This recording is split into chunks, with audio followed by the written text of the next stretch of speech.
इस बजट को देखा जाए तो एक अर्थशास्त्री की नजरों में यह बजट कैसा है? क्या 2047 के विजन वाला नजर आता है?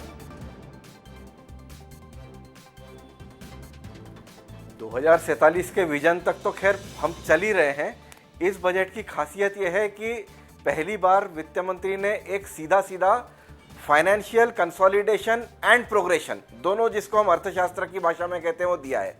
आंकड़े बहुत स्पष्ट हैं, जो योजनाएं चल रही है उसके लिए पूरा प्रोविजन किया गया है और वित्त मंत्री के सामने टारगेट भी बहुत है।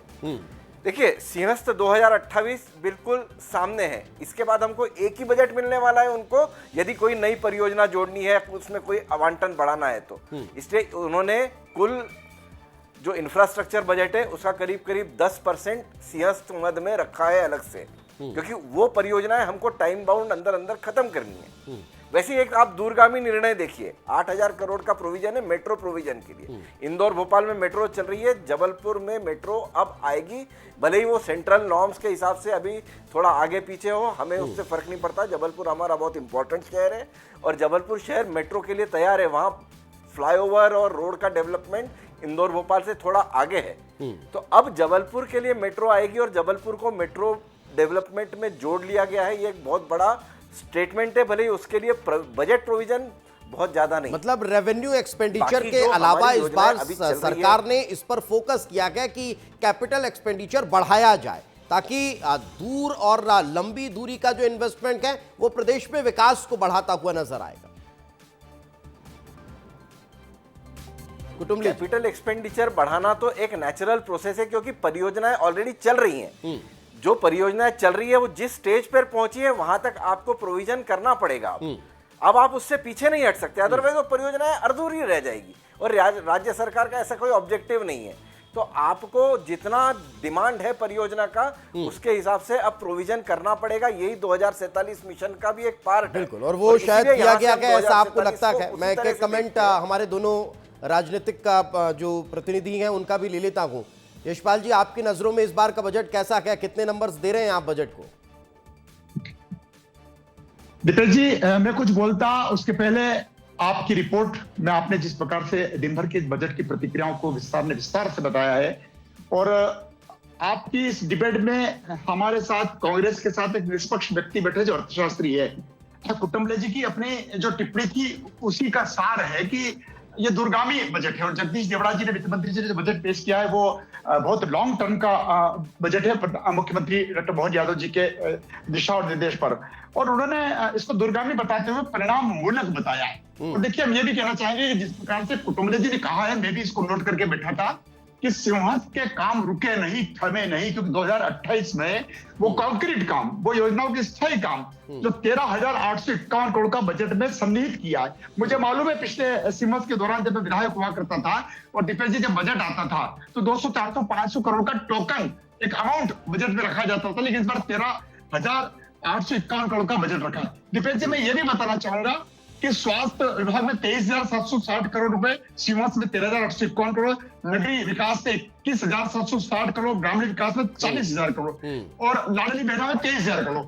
ये दीपेश जी, मैंने इसलिए आंकड़े बताए आपको कि एक दौर था जब भारतीय जनता पार्टी की सरकार मध्य प्रदेश में आई, उसके पहले जब तक दिग्विजय सिंह जी के नेतृत्व वाली सरकार थी, 2003 के पहले कांग्रेस की सरकारों के दौर में कुल बजट हुआ करता था दीपेश जी 22 से 25,000 करोड़ का अधिकतम।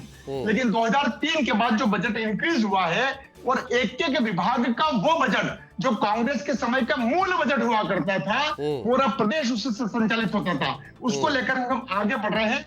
और ये रोलिंग बजट है, और जैसा कि देखिए आपके स्वयं की रिपोर्ट में आपने खुद ने उल्लेख किया है कि यही को इसमें फोकस किया गया है और आने वाले विजन को 3 वर्ष का रोड मैप इसमें तय किया गया है। ज्ञान से ज्ञानी का बजट, ये मैंने नहीं कहा, ये भी विस्तार से कहीं ना कहीं बताना चाहिए, मैं उस पर भी आऊंगा। लेकिन आप चूंकि आपने बहुत सारे पॉइंट्स गिना दिए हैं, तो राहुल जी भी बहुत लंबे समय से लिख रहे थे आपकी बातों को सुन सुनकर। राहुल जी, आप भी बता दीजिए कि कितने नंबर दे रहे हैं 10 में से इस बार के बजट को?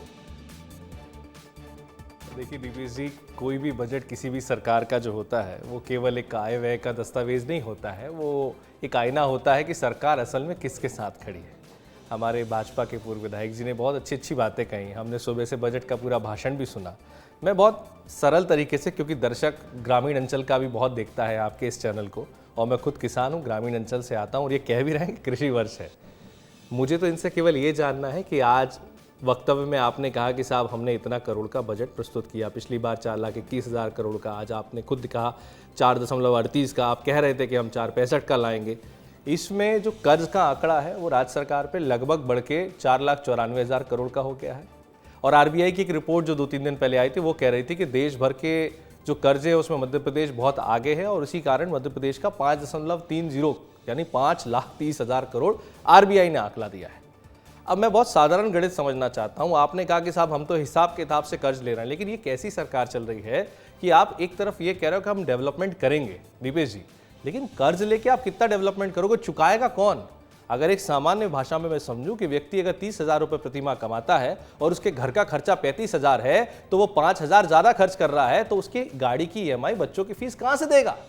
एक बात। दूसरी बात, आपने दिग्विजय सिंह जी की बात कही, मैं बहुत शालीनता से आपसे पूछना चाहता हूं, उस समय वित्तीय कुप्रबंधन नहीं था, आय और व्यय में इतना डिफरेंस नहीं था।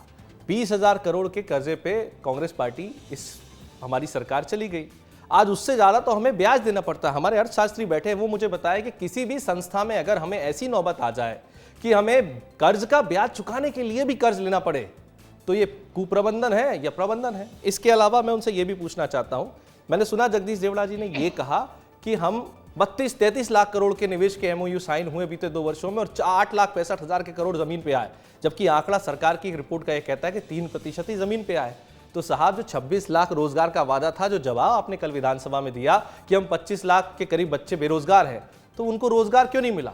अगर दीपेश जी नए उद्योग नहीं लगेंगे, लोगों के पास पैसा नहीं आएगा, रोजगार नहीं होगा, पैसा रोटेट नहीं होगा, तो ये कर्ज का बोझ कम कैसे होगा? ज्ञानी, अब तो ज्ञानी आ हाँ, गया है। ज्ञानी का ज्ञान, बहुत अच्छी बात कही आपने। इंफ्रास्ट्रक्चर का जिक्र हो रहा है ना, इंफ्रास्ट्रक्चर में अब सारी कंपनियां भी आ रही है, वो भी खुलेंगी, वो भी लगेंगी। वही तो मैं कह रहा हूं दीपेश जी, जब कंपनी आई कहां? शिवराज जी ने इतने इन्वेस्टर समिट कराया, ये बताएं कौन सी कंपनी आई? इन्होंने 2 साल में 33 लाख करोड़ का आंकड़ा खुद दिया और खुद ही कह रहे हैं कि जमीन पर निवेश नहीं आया। तो साहब कब आएगा? कब मरेगी सासू और कब निकलेंगे आंसू वाला काम कर रहे हो आप?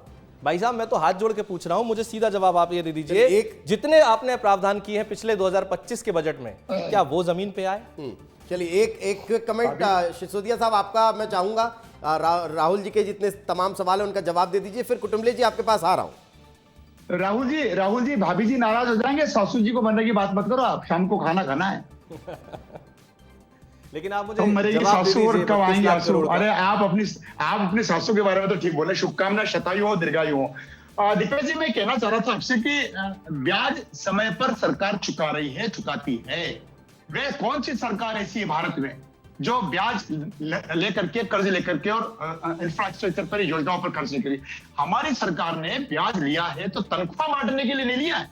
हमारी सरकार ब्याज ले रही है और समय पर ब्याज चुका रही है। और माननीय मुख्यमंत्री डॉक्टर मोहन यादव जी की अभी आपने ग्वालियर की बाइट सुनाई, उनमें उन्होंने खुद ने कहा कि भारत सरकार की गाइडलाइन के अनुरूप हमने बजट में हम समाविष्ट हो रहे हैं, समाविष्ट कर रहे हैं। मैं ये भी बताना चाहूंगा कि डॉक्टर मोहन यादव जी ने आज के बजट के तुरंत बाद, जैसा कि आपकी रिपोर्ट को मैंने देखा, ग्वालियर में किसान सम्मेलन कर रहे हैं। वो इधर किसानों की बात सदन में भी और उधर किसानों के पक्ष में सड़क पे भी। ये भारतीय जनता पार्टी का दीपेश जी आईना है। और प्रति व्यक्ति आय की अगर मैं बात करूं तो प्रति व्यक्ति आय 1,41,000 से बढ़कर के 1,69,000 हो गई है, जो 19.25% की अभिवृद्धि को दर्शा रहा है।